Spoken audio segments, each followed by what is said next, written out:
Hey, Ronald, how are you? Sorry about yesterday. We're going to try this again on Zoom with all your questions.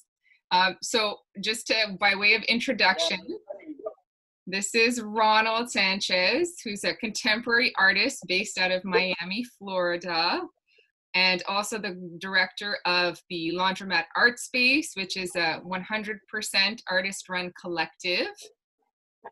Your entrepreneurial spirit and the way that you can manage things on your own is really inspiring to me, obviously. And I definitely wanted to chat with you because we have so many conversations, or I have conversations, but you and I have conversations and talk about so many things. And I think that a lot of people would benefit from hearing those conversations, because I think there's a lot of things that people are on people's minds, artists' minds, and it's helpful to see how other artists and artist spaces are doing things, and just, starting that conversation over and over again about, what it means in the time of COVID to do things. So welcome. Sorry about yesterday. We tried to do this live. Yeah, no worries. Thanks for having me. Yeah. It's a pleasure.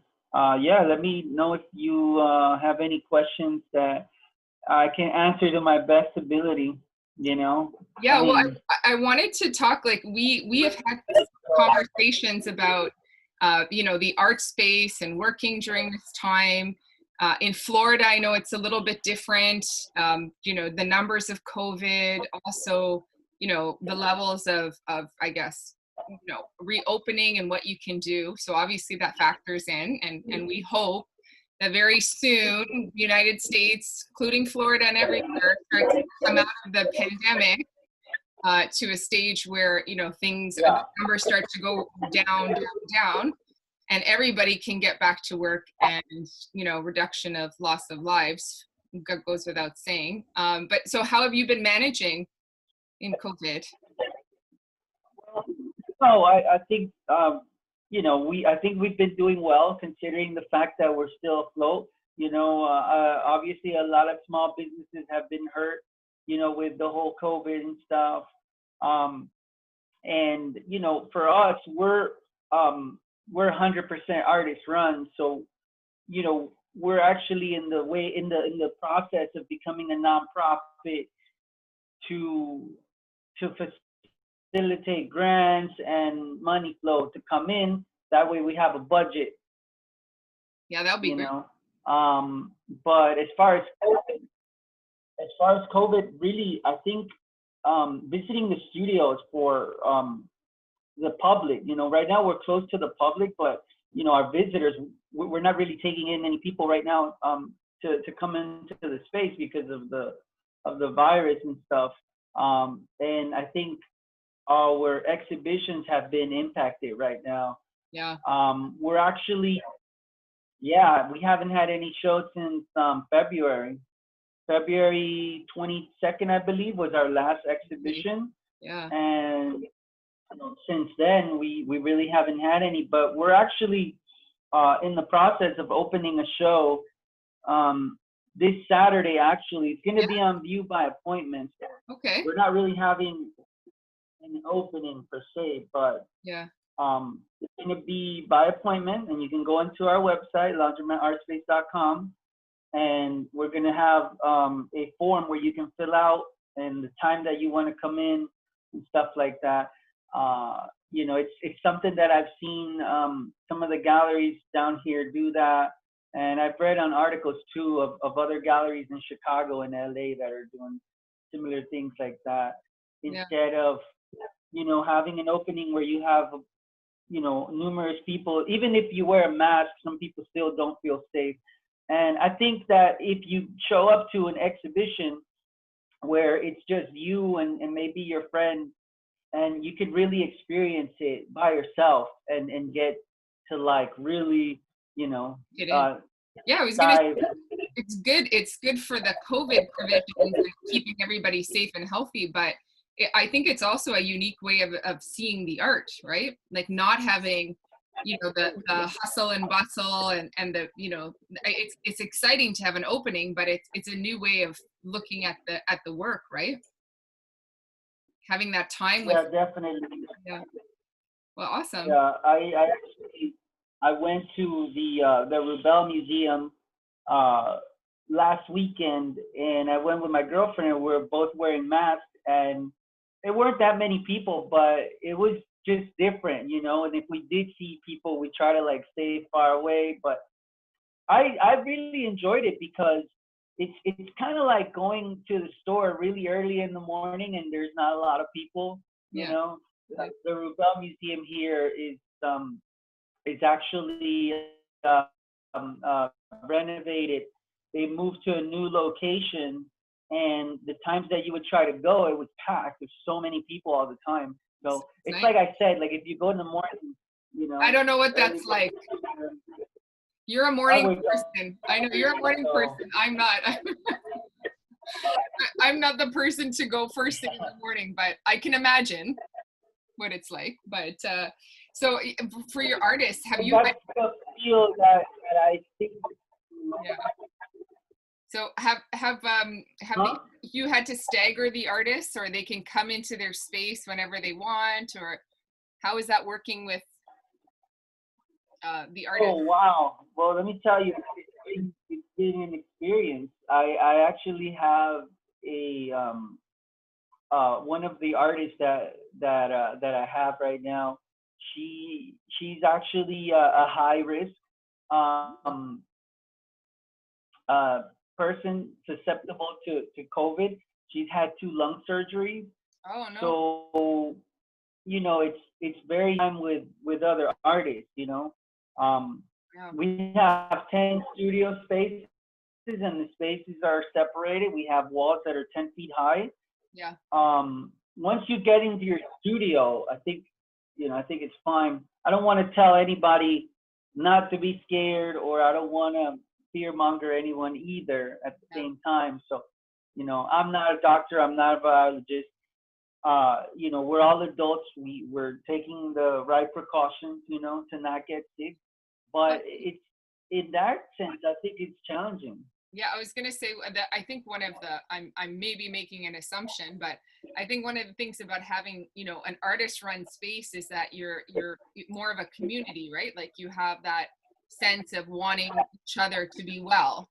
So you're probably going to take more of precautions and be like aware of that. If you're not feeling well, you're not going in. If you're concerned, you're not going to risk that. So I think that's one of the benefits. Like you can speak to this, but I think one of the benefits of having artist run spaces is that artists really understand, I think, a lot of their own processes, but have a lot more, I guess, connection with who's in the space, right?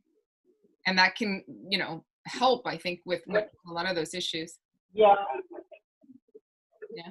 Would you agree? I agree with that. We actually have a WhatsApp group. Yeah, I agree with that. We have a WhatsApp group where everyone's included, and we all communicate through there.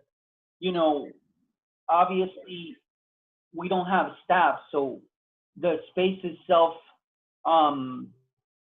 it's self-sufficient, meaning the last person to leave the space locks up. Yeah. The first person to get there, they open up and turn on all the lights and stuff like that. So we have a WhatsApp group where we communicate. But not only that, we also utilize it for exhibitions and for sometimes I'll send, bless you. Sometimes I'll send the group like grants or applications where they can check out and stuff like that. Yeah, and that's great. But yeah, being part of but I think being part of a smaller community is easier, whether versus institutions. If you're part of like a big residency, they might just shut down completely. So I'm not quite sure how they work. I know another. Oh, sorry. You know another one? Oh, so I know another large residency space down here in Miami. Yeah. And they closed.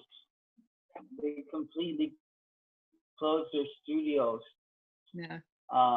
You know, for a couple months. I think they just reopened. So I'm not quite sure how they're handling it, but I have 10 studios. I want no more than that for me.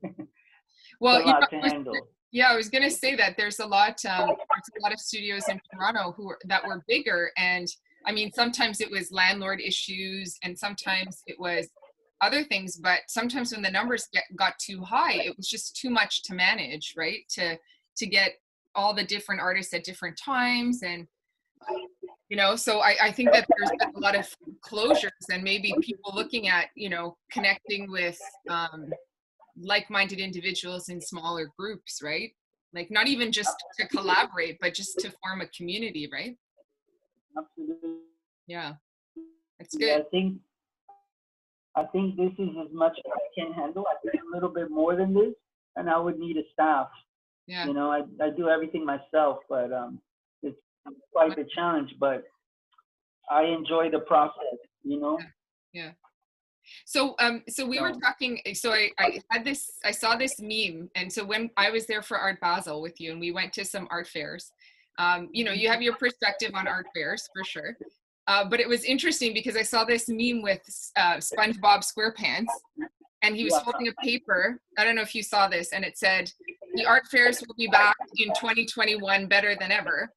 And you watch him kind of throw it on the fire and just kind of warm his hands, you know.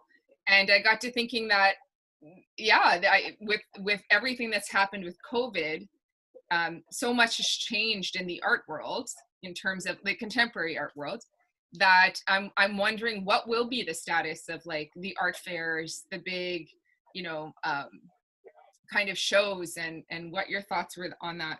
I know you have certain feelings about art fairs, you know, and what you think are. We all do. We all have our. Yeah. We all have our opinions, you know. Sure. Let me turn the table. Let me turn the tables here. What did you get from that meme of him tearing up the paper, and what did you? Okay, and so this is I also wanted to ask you like what your perspective was, because we have, you know, similar but different perspective. And so for me, I'm really focused on, you know, I'm more independent, although I'm trying to move forward with the Esperanto. And you know, I'm about creating your own markets. So where the art fairs are an interesting exercise for me to go and see, you know, what the fine art world is doing. I feel like there's all these markets outside of that where artists can benefit. So for me, it was just kind of like a chuckle, like, you know, in this notion that things are going to change, even in a certain bracket of the fine art market. Because I think that artists have, you know, some artists have turned more, or had to, by necessity of you know, making rent, paying bills, keeping themselves afloat, have had to change the structure of how they're doing work. Like I've read about artists and heard about artists, personal stories, who, you know, prepare for art fairs, or the one of a kind show is a big show in Toronto, more artisans and smaller works. You know, a lot of the outdoor Toronto art fairs, almost all of them went online, right? And when you are online, it's a different experience than being there physically. So I think that it changes that relationship that the person has with the artist, and the person, you know, the artist may have with a gallery and a broker, right? So really, what are art fairs, right? They're an exhibition opportunity, but it's really about connecting the gallerists with those who are in the market to buy art. And those, you know, those kind of relationships are already sort of mostly cemented before, right? It's almost like a display of what's happening behind the scenes. This is, to me, right? This is my personal sense. So it's already happening with, and so those people in both groups are still going to be brokering art in a certain way, art for investment, art for acquiring, you know, that kind of thing. But I think what it did for a lot of artists is open up a lot of different opportunities that they may have thought that they didn't have to have. And that may also structure their business model to be more inclusive of those other markets, right? So where they would prepare all this work for like this fair or the show and have that be the bulk of their income, now it's having to pull a little bit more, right? It's like when we saw I shared your meme where it was like the fire is burning and you see Will Ferrell saying, anybody want to buy a piece of art, right? In this age, yeah, where oftentimes art is seen as a luxury by some, you know, that may be for many of us in this middle market, may be, you know, something that affects our, you know, our ability to kind of put work out there and have it received and bought and surf, like, you know, like commissions and you know, like those extras. People are closing space, they're not necessarily buying art for space, right? So what do you think? I can tell right now. I don't know who's buying and who's not. You know, I think right now everyone's trying to like stay afloat. You know, museums are trying to figure out how they're gonna come out of this. You know, I saw an article somewhere that 1 in 3 museums will not come back after COVID. Really? You know, COVID has taken such an impact on the arts community. You know, think about it. All the creative fields, you know, cinematography, you know, performance, visual arts, all of that stuff right now is like canceled until further notice. It's insane. Social gatherings are banned until who knows when, right? So I think right now is a time where we have to adapt to what we, you know, to what we have. Obviously with COVID, you know, like I said, my approach right now is to start doing our programming, our exhibitions by appointment only.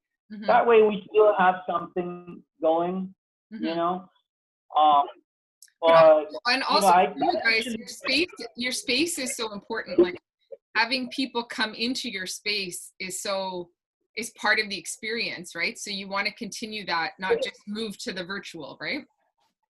Well, you know, the really cool part and like the most important thing about Laundromat is that we not only have a gallery, but we have artist studios as well. So when you come to an exhibition, our studios are also open. So it's like this big cross-pollination. You know, you come to see an exhibition, but at the same time, you could just walk into an artist studio and it's awesome. Studio visits are so cool. Yeah, it is. You're walking into someone's world, you know. And like before we got to this point, I was actually going to tell you that you know, there's a lot of galleries and even museums doing virtual exhibitions. There's a lot of Zoom meetings like we're doing now. There's talks. That's all cool. That shows adaptability as well. But also, you know, going to see exhibitions by appointment, I think that's really cool. Like I mentioned earlier, it's like you're sort of getting like this VIP walkthrough of the show. It's amazing. You know, mm-hmm. I think it's awesome. And you know what? Let's be honest. Openings are like 80% social. Okay, so you probably go to an opening, you barely see the work. Yeah. I like to always look at the work, and sometimes I complain that there's too many people at a show opening. Yeah, an opening. You know, yeah. I'll go in and I'll be like, oh, there's too many people. I'll go back later. You know, another weekend when there's less people. The opening's always like that. But you still need that in art, because if I have a show, if I'm hosting a show and 20 people come that night, I'm going to be disappointed. So it's like a hypocritical moment right there where you like going to an empty show, but you don't want to have them. But like I said, the markers of yeah. Sorry? The on-view exhibitions by appointment are phenomenal. It's like a VIP. I actually went to one a couple weeks ago where I had to fill out a form and select what time I wanted to go in. It was awesome. My girlfriend and I went in. We walked the space, just the two of us. Yeah. It's sort of like a VIP experience, you know. And another thing is, like I mentioned earlier, your girlfriend is a curator as well, so. Yeah, she's a young curator. She's starting out. Yeah. She just graduated from FIU. Yeah, so I mean, you have that experience, right? Well, yeah, and it's, you know, I always like to go with somebody to an exhibition because you can discuss the work, you know, you can talk about it. It's like when you travel somewhere, you're not by yourself. Like, hey, look at that, you know. But yeah, I think I was gonna say something else. Oh, sorry, I interrupted you. You were saying, well, you were talking about the benefit of going, you know, in this sort of Yes, I remember now. So exhibitions on view by appointment. I hate to say this, but you also weed out all the people that go to an opening just to drink or just to like eat shit, you know? Yeah. You get me? Like there's people like standing in front of a painting. Yeah. You know, they're like drinking, standing in front of this large painting, and you're just there. So you're not gonna have that by appointment. And let's be clear, like this is my opinion, you know. No, but I think I laugh, but I think it's an important part because there are people. I mean, part of being having shows and exhibition is there's a scene, right? And this is what I'm talking about when I think, you know, art fairs and even exhibitions will change. That there's going to be this retraction from the scene part, perhaps, and really honing in on the work, because when you're viewing work either by yourself or even online virtually, and you're seeing that piece of work, like it's always in context, right? So it's like if you see a piece of work in someone's studio versus on a white wall, the context of it changes by the surroundings and what's around it.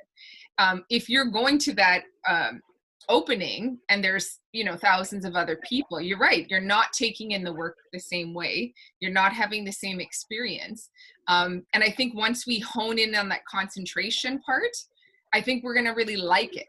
Like that's what I'm thinking. And people who are really interested in buying work and supporting artists really care about the work more than the scene.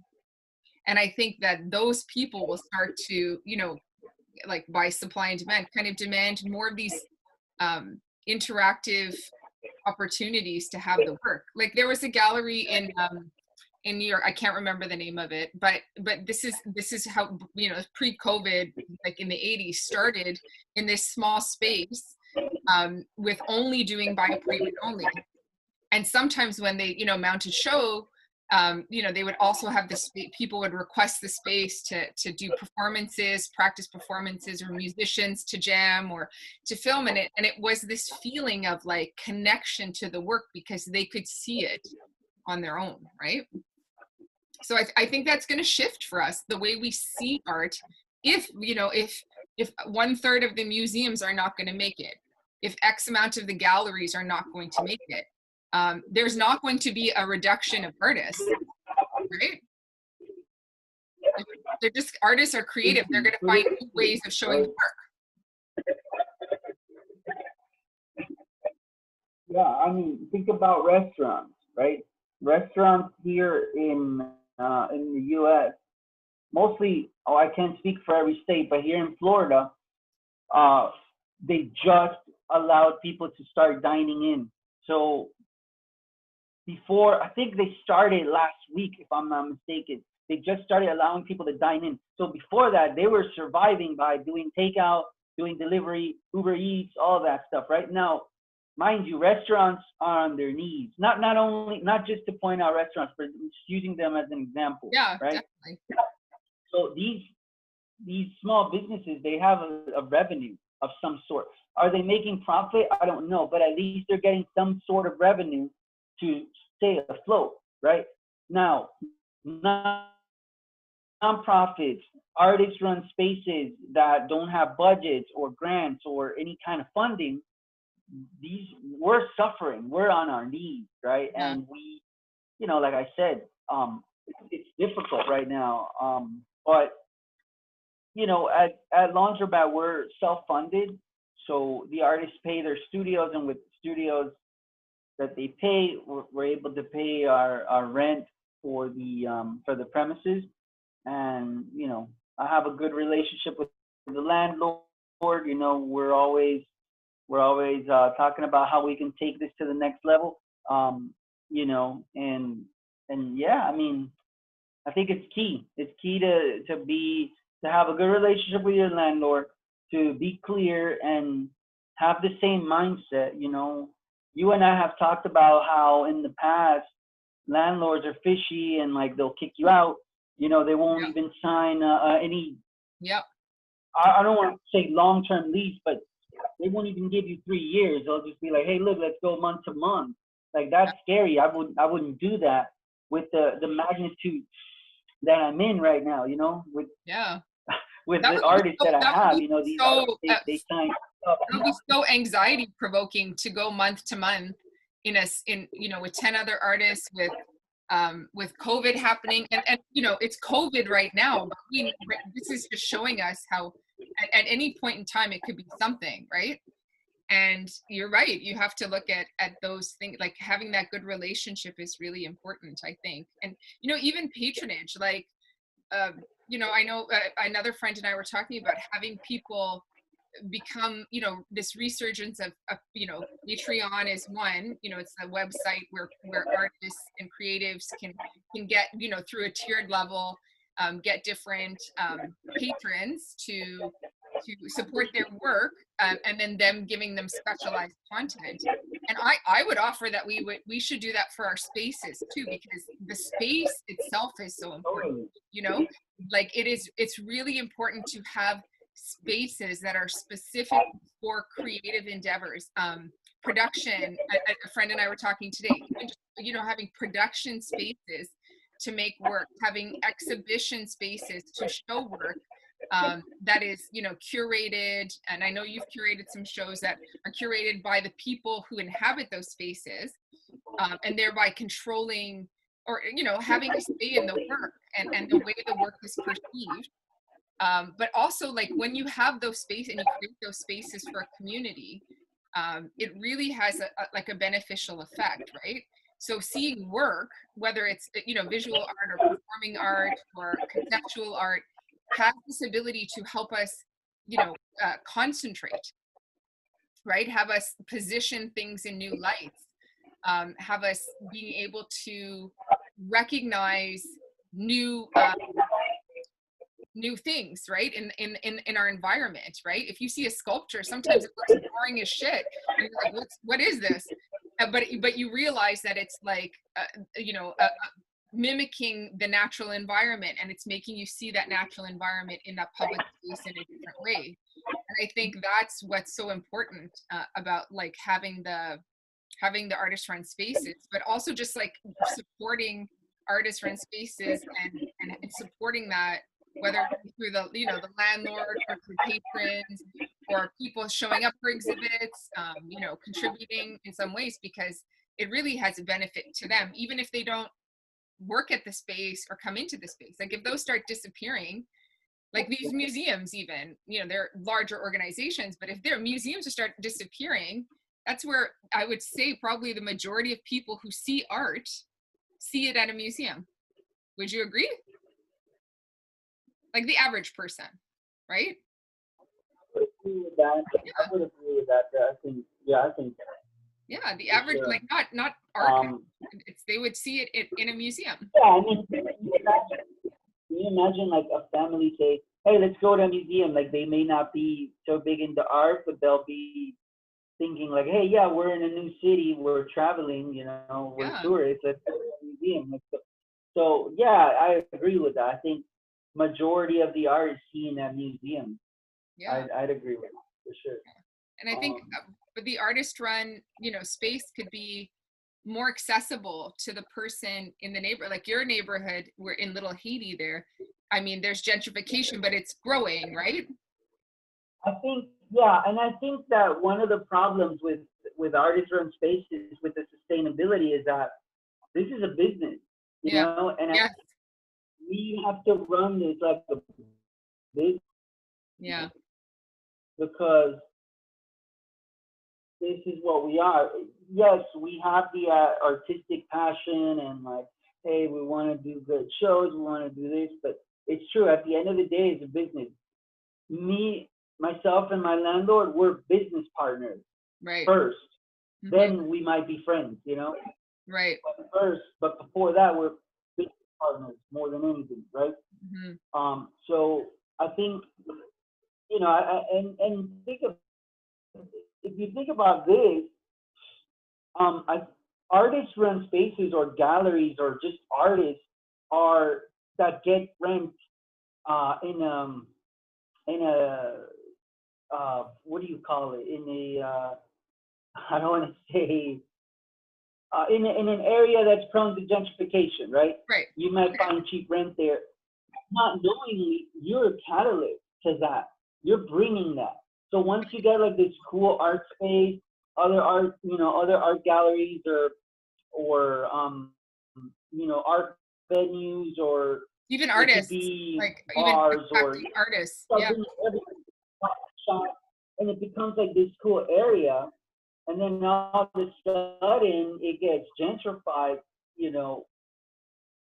So we're really bringing that some of the time, because what happens is you beautify that neighborhood, and you make it all cool. Coffee shops start coming in, bars, shops, restaurants. All of a sudden, you've got Wynwood 2.0 down here in Miami. I actually grew up in Wynwood, which is it's like the arts district in Miami, like the cool kids. Yeah. I grew up in that area. I used to have a studio with another artist. Yeah. There, and I saw the gentrification happen. It was crazy. Rent there is insane now. So, you know, we had to move out. It was expensive. You know, I walk around there some of the time, and I wonder, like, look at this new shop. Like, how do they survive? Rent's so expensive. Like, what do they do? I don't know. You got to have a business mindset, first of all. I think, you know, you sort of forcefully have to become this business person. Although we're artists, and I think some of us, we're not really into that because we do art because we want to. We do it out of our hearts, out of the passion that we have. But I think we have to be, it depends what you want to do, what your ultimate endeavor is. But if you want to run a space, you want to have a gallery, you got to think business. You got to sell artwork, right?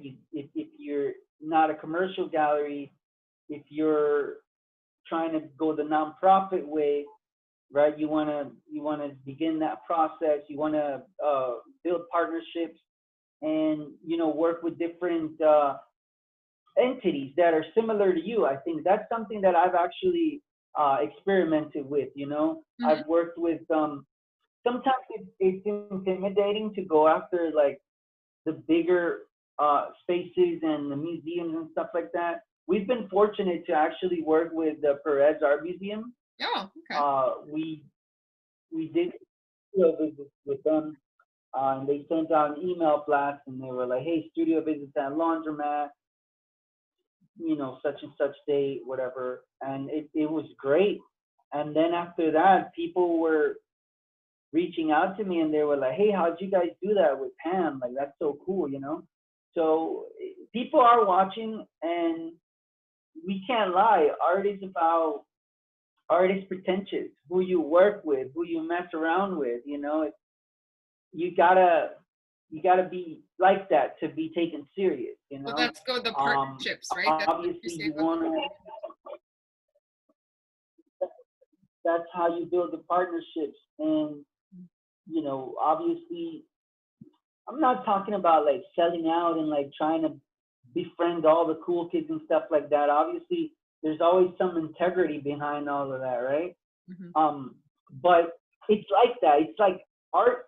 The art world is kind of like high school. It's like got the cool kids, you know. You've got the little cliques that, you know, only hang out with each other. They only talk to you. You totally see that, you know. I don't care about any of that. I welcome everyone that wants to come out to Laundromat, and I always appreciate their support, you know. But at the same time, I'm obviously, you know, I'm working, I'm busting my ass trying to take this space to the next level, you know. What does that next level mean? What does that mean to you, the next level?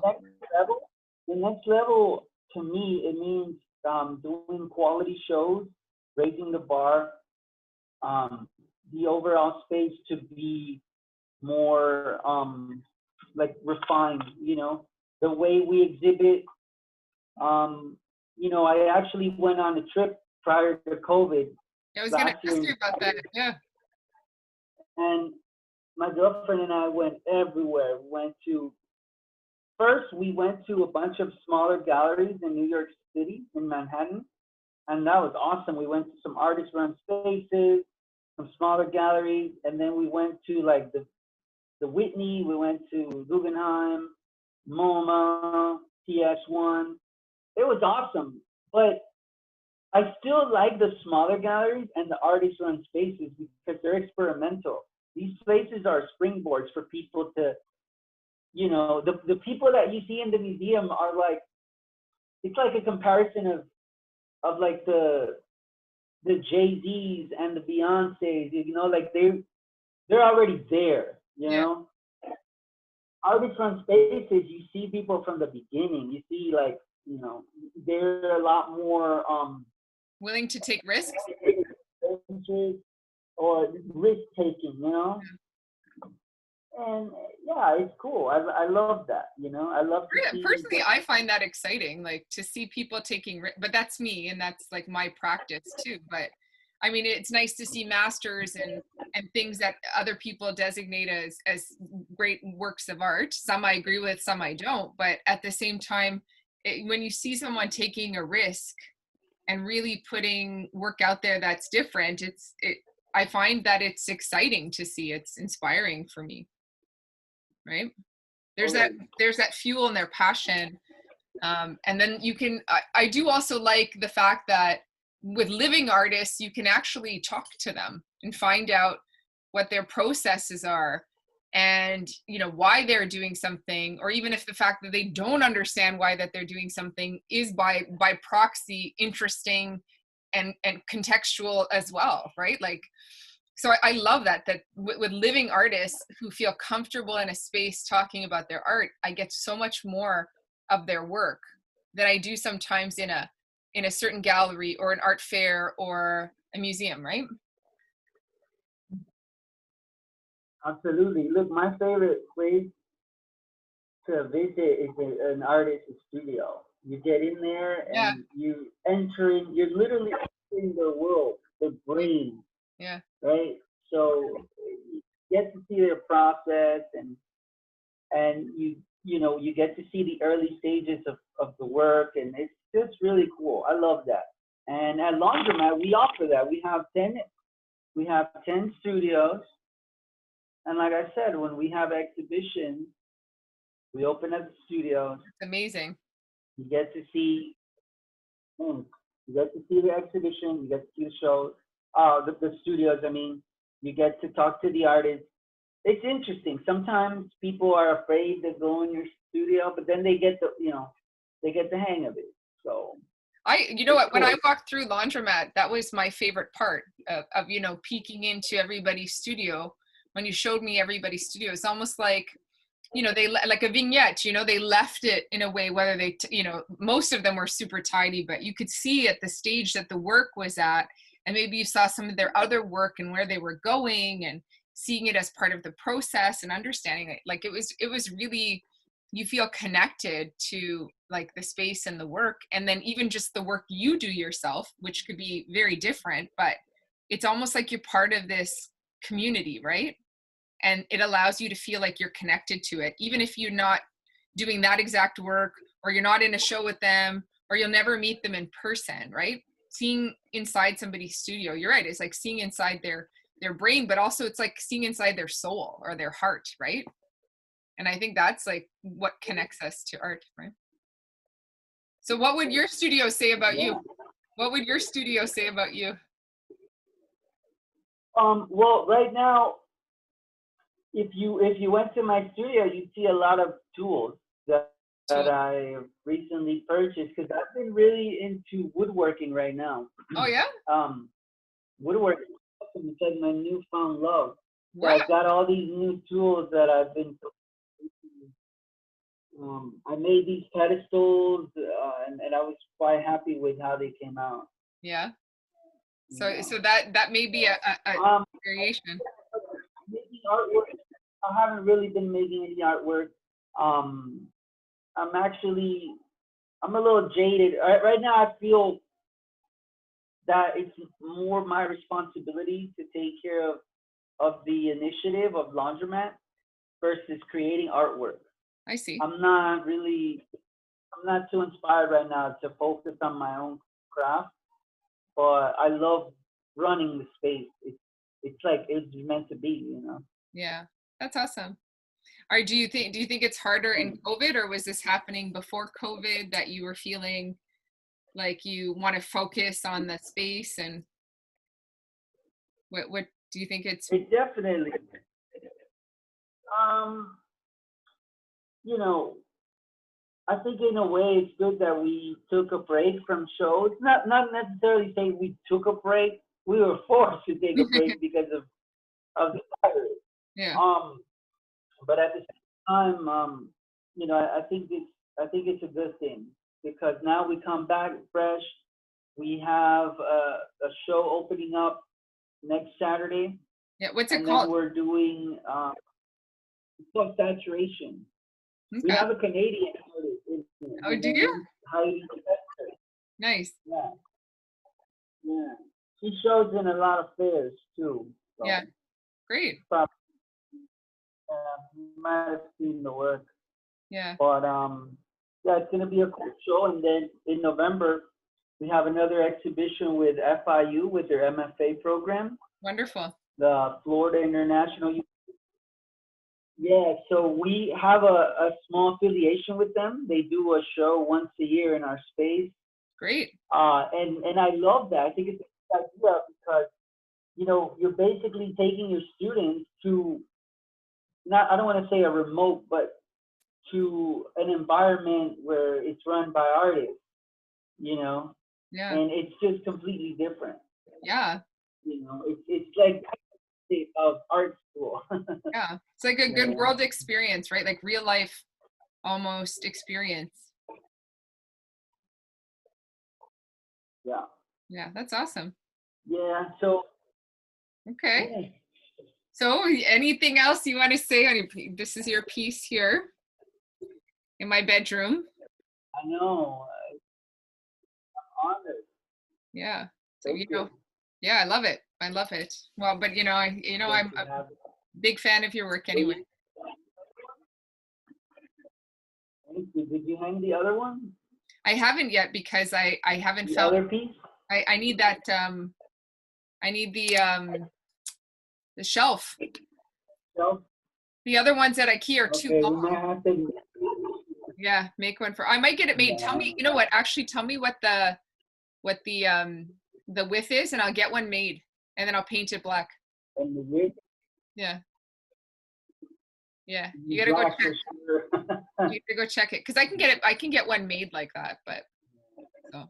Okay, so well, thank you, Ronald. I'm gonna put some of this in snippets, but thank you. So we'll definitely check out Saturation Saturday, and anybody who's in the area can sign up for their private viewing. And yeah, we'll look forward to talking to you. You can follow Ronald at R. Sánchez Art and at the Laundromat Art Space. right? And we'll put links to that, and hopefully, you know, you and I will get to connect sometime soon again. Maybe walk through some art fairs. Oh, it's canceled this year. Canceled maybe next year too. We'll see. You take care. Stay safe. Thanks. I'll talk to you soon. Yeah, definitely. Bye. Bye. Thank you.